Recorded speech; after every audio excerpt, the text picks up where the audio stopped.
मुझे पीसीओडी की दिक्कत थी।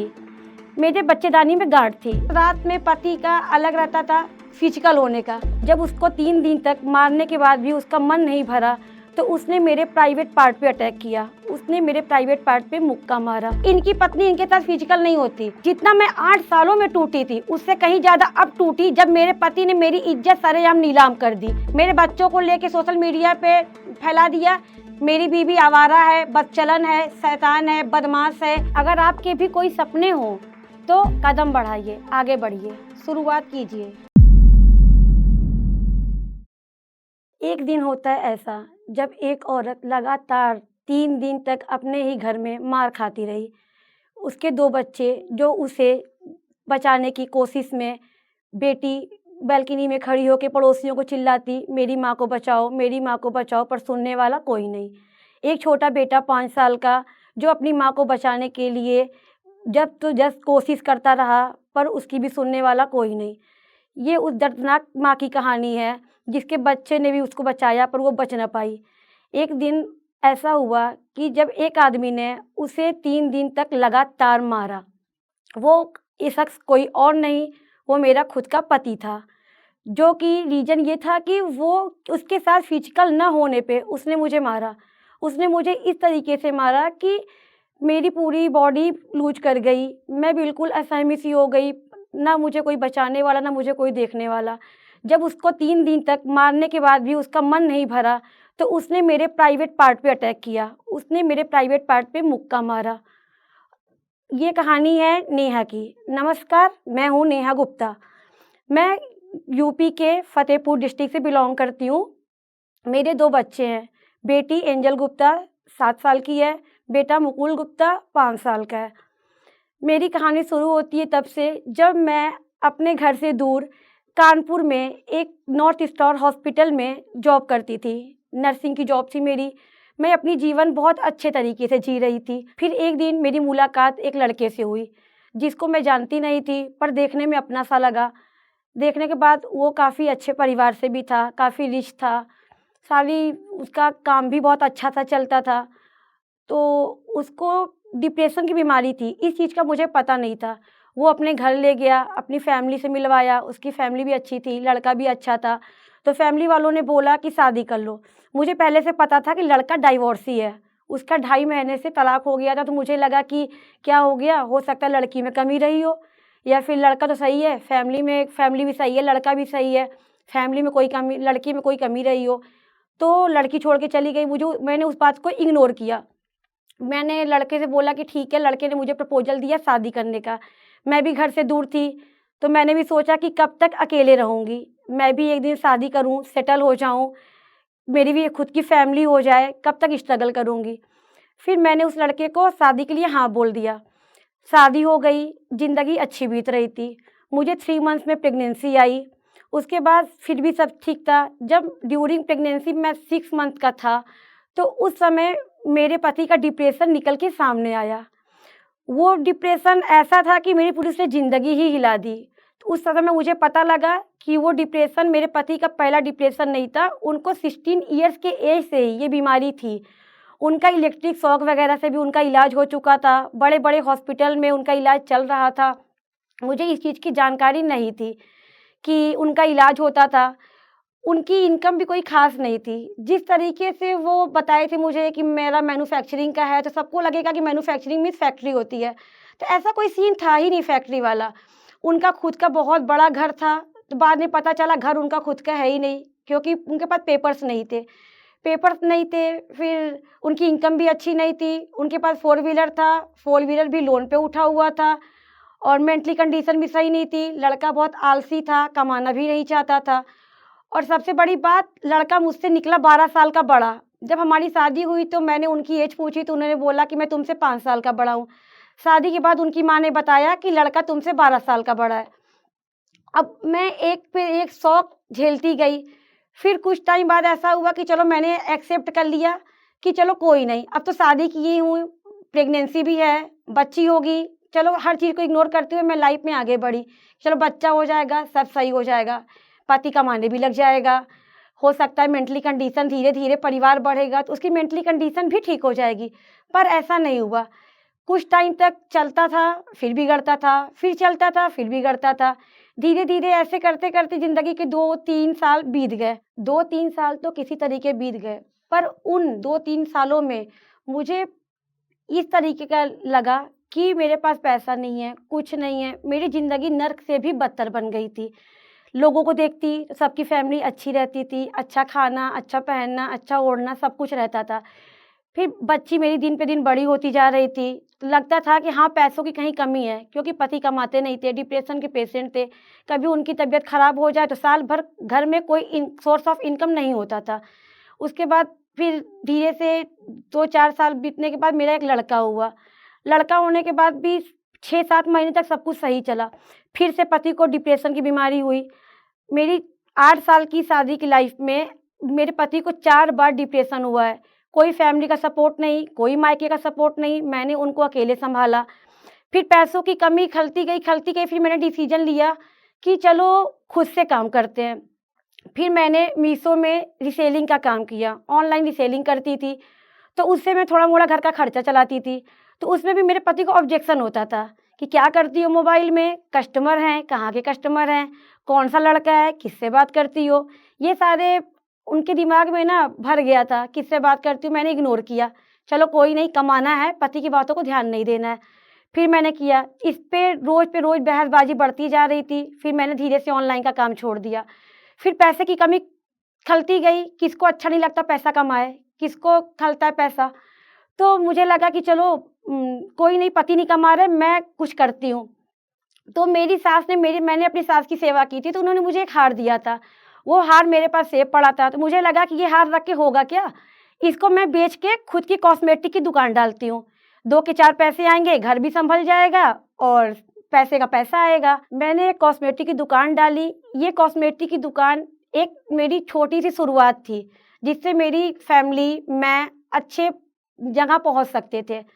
पर दुकान करने के बाद मेरे साथ ऐसी-ऐसी चीज़ें हुई जो मैं सोच भी नहीं सकती थी। आखिर में मैं ये पछता रही थी कि आखिर मैंने दुकान क्यों किया? आखिर मैंने अपने परिवार, अपने पति के हाथ बढ़ाने के लिए क्यों सोचा? उनके साथ कदम से कदम मिलाने के लिए क्यों सोचा? तो बात ऐसी हुई कि मैंने दुकान की, 6 महीने तक लगातार दुकान की। माल लेने मैं कानपुर जाती थी। कानपुर में लेट नाइट आती थी। लेट नाइट आने के बाद मेरे पति का शक मुझ पे बढ़ गया। तुम माल लेने कानपुर जाती हो, बहुत लेट नाइट आती हो, कानपुर जाती होगी तो किससे मिलती होगी, क्या करती होगी? तो बहुत सारी चीज़ें ऐसी होती गई कि मुझको अंदर से अंदर खोखला करता गया। मैं सुबह दुकान के लिए पूरे घर का काम करके, बच्चों का सारा काम करके निकलती थी। वहाँ पूरा दिन कस्टमर से बहसबाजी होती थी, सब कुछ होता था। शाम को मैं थक के अपने जब घर आती थी, पूरा घर मुझे फैला हुआ दिखता था, उसको देख के इरिटेट हो जाती थी। उसके बाद फिर भी घर का काम सँभालती थी, सबको खाना खिलाती थी, सबको सुलाती थी, तो मैं चिड़चिड़ी होती जा रही थी। उसके बाद रात में पति का अलग रहता था फिजिकल होने का, तो मैं इतना सुबह से थकी रहती थी कि मेरा बिल्कुल मन नहीं होता था कि मैं पति के साथ फिजिकल होऊँ। फिजिकल ना होने के कारण उनसे हो जाती थी बहुत बड़ी-बड़ी लड़ाइयाँ, क्योंकि तुम मेरे साथ फिजिकल नहीं होती। फिर उन्होंने मेरे ऊपर आरोप लगाने शुरू कर दिए, शक करने शुरू कर दिए कि तुमने दुकान खोला है, तुम कानपुर जाती हो, तुम्हारा किसी लड़के से फिजिकल है, तुम्हारा कहीं अफ़ेयर चल रहा है, कि तुम माल लेने जाती हो, किसी से मिलती होगी। तुम दुकान पे अकेले रहती हो, तुम मोबाइल चलाती होगी, लड़कों से कॉन्टैक्ट करती होगी, तुम्हारी दुकान पे लड़के क्यों आते हैं? तुम्हारी दुकान से लड़के सामान क्यों खरीदते हैं? दुकान है, कोई भी आ सकता है। पर नहीं, मेरे पति का दिन पे दिन शक बढ़ता जा रहा था, बढ़ता जा रहा था। वो मुझे फिजिकल के लिए टॉर्चर करते थे, मैं मना करती थी तो सीधे वो मुझ पे इल्ज़ाम लगाते थे, तुम्हारा कहीं अफ़ेयर होगा, तुम किसी को रखी होगी, तुम्हारे आशिक होंगे, 1 नहीं 10 होंगे। तो ये सब चीज़ें दिन पे दिन बढ़ती जा रही थी और मैं बर्दाश्त करने के मेरे बाहर हो गया था। फिर मैंने एक दिन गुस्से में डिसीज़न लिया कि भाई मुझे इनके साथ नहीं रहना है। जब भी वो मेरी इनकी लड़ाई होती, तो मैं इनसे एक शब्द बोलती कि मुझे आपके साथ नहीं रहना है, मैं आपसे तलाक ले लूँगी। ये सब मैं गुस्से में बोलती थी। अगर मुझे तलाक ही लेना होता, मुझे अपने पति से अलग ही होना होता, तो इतनी सारी सच्चाइयाँ शादी के बाद खुलने के, तो मैं उनके साथ बिल्कुल ना रहती, उसी समय उनको डाइवोर्स दे दी होती या छोड़ के चली जाती।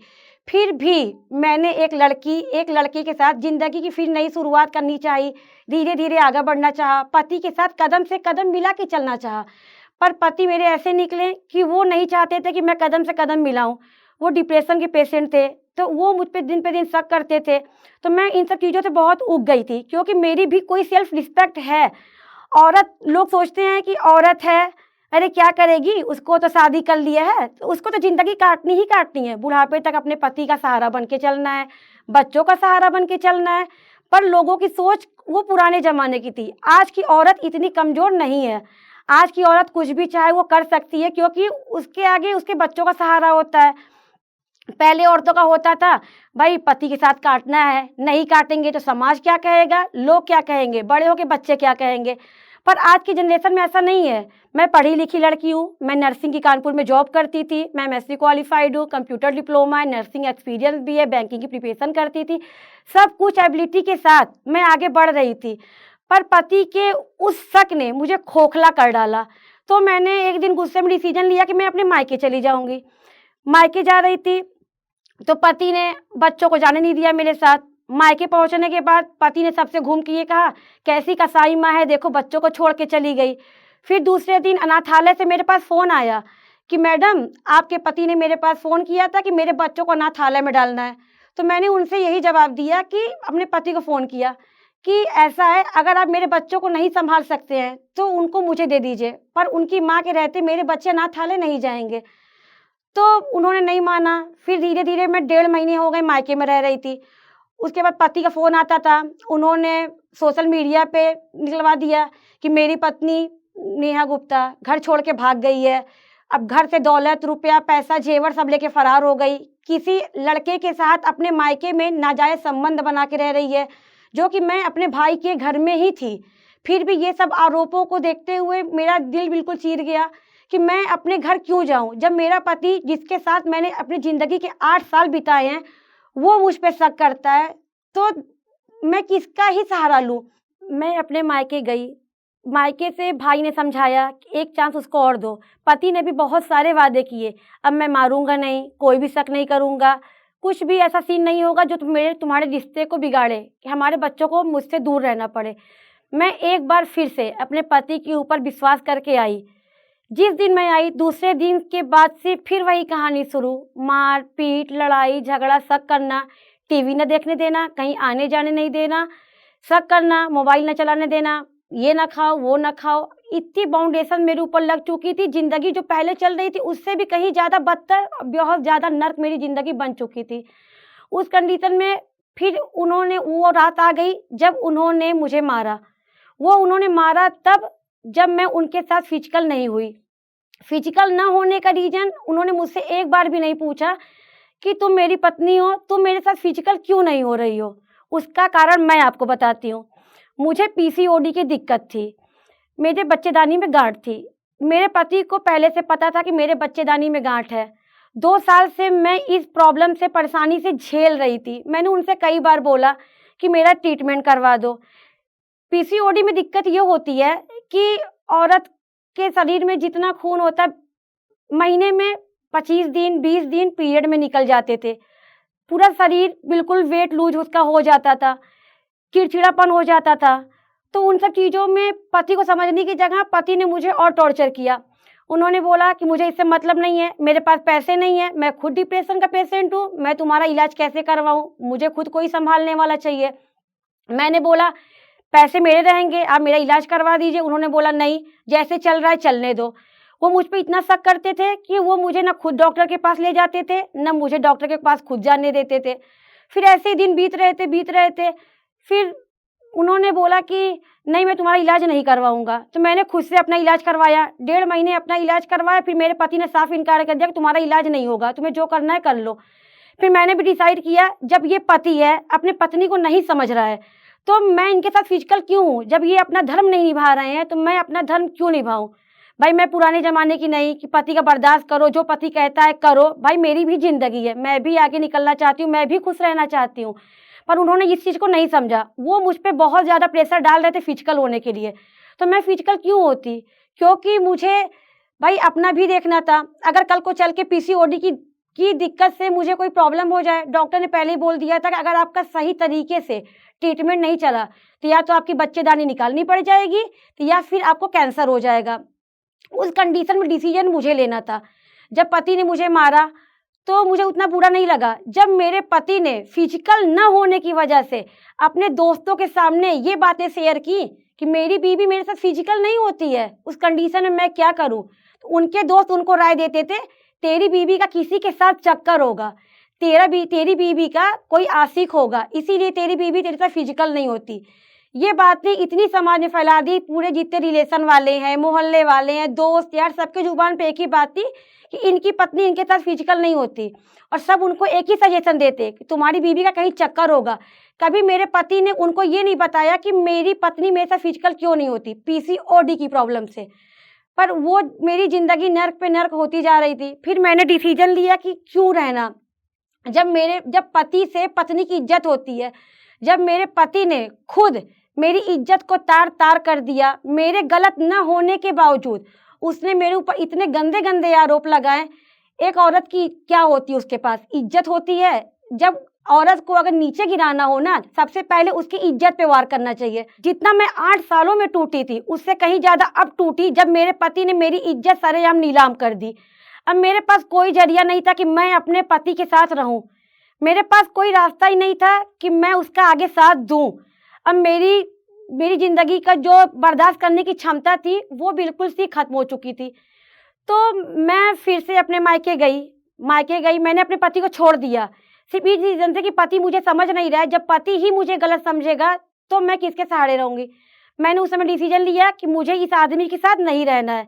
क्यों ही रहूं ऐसे आदमी के साथ में जो अपनी पत्नी को नहीं समझता। जिस पत्नी ने उसे 8 साल संभाला, उसको पति का दर्जा दिया, उसको बाप का नाम दिया, समाज में उसकी इज्जत बढ़ाई, परिवार को उसकी बहू मिली, पर ऐसे पति का क्या मतलब जब पत्नी की ही इज्जत न कर सके, अपने घर की लक्ष्मी को समझ न सके।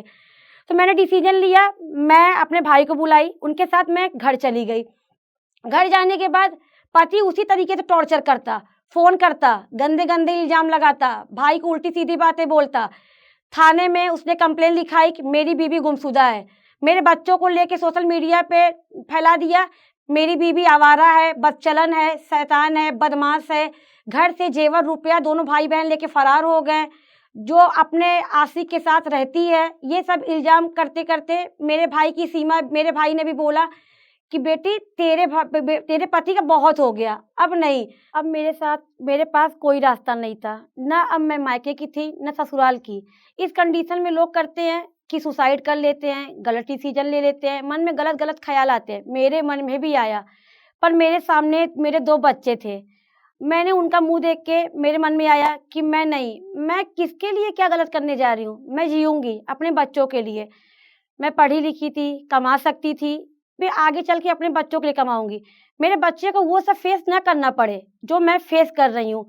उनके पिता उनको रखना चाहते थे, पर उन्होंने उनकी मम्मी के साथ ऐसा किया ना, मैं नहीं चाहती थी मेरे बच्चे भी वो सब सीखें। तो मैंने डिसीजन लिया कि मैं बढ़ूंगी, आगे बढ़ूंगी, बिना कोई गलत कदम उठाए अपने बच्चों के लिए आगे बढ़ूंगी। फिर मैंने एक दिन यूट्यूब पे सर्च किया तो मुझे एक आश्रम मिला जिसका नाम है मायका स्वीट होम। मैं यहाँ पर आई, मुझे यहाँ अच्छा लगा, अपनापन मिला। यहाँ पे इतने सारे स्कोप्स हैं, इतने सारी स्किल्स हैं कि मुझे यहाँ सीखने का मौका मिला। आगे बढ़ना शुरू किया कि मुझे पता है मैं करूँगी, करके आगे निकलूँगी। मैं यहाँ पे चीज़ें सीख रही हूँ, कल को मैं जॉब करूँ, अपने पैरों पे खड़ा हो सकूँ, अपने बच्चों को पाल सकूँ। आज मैं जो सीख रही हूँ, एक मेरी छोटी सी कोशिश है जिससे मैं अपने पैरों पे खड़ा हो सकूँ। वो मेरी छोटी सी कोशिश भले ही मुझे 10 से 15 हज़ार रुपए दे, मुझे उससे ज़्यादा नहीं चाहिए, क्योंकि वो मेरी मेहनत की कमाई रहेगी। जो मैं आज सीख के आगे करने वाली हूँ, मुझे 10 से 15 हज़ार रहे, पर मेरी ईमानदारी के रहे, सुकून के रहे और मेरी मेहनत के रहे। शुरुआत चाहे छोटी क्यों ना हो, शुरुआत ज़रूरी होती है। एक नई पहचान बनाने के लिए, एक नया मुकाम हासिल करने के लिए, ज़िंदगी को एक नई दिशा देने के लिए, और वही मेरा मकसद है। आज मैं इस प्लेटफ़ॉर्म पर इसलिए आई हूँ कि अगर आपके भी कोई सपने हों, तो चाहे वो पैसे कमाने के हों, चाहे अपनी शर्तों पर जीने के हों, कदम बढ़ाइए, आगे बढ़िए, शुरुआत कीजिए। छोटी सी ही शुरुआत क्यों ना हो। जैसे मैंने कहा, हर शुरुआत ज़रूरी होती है।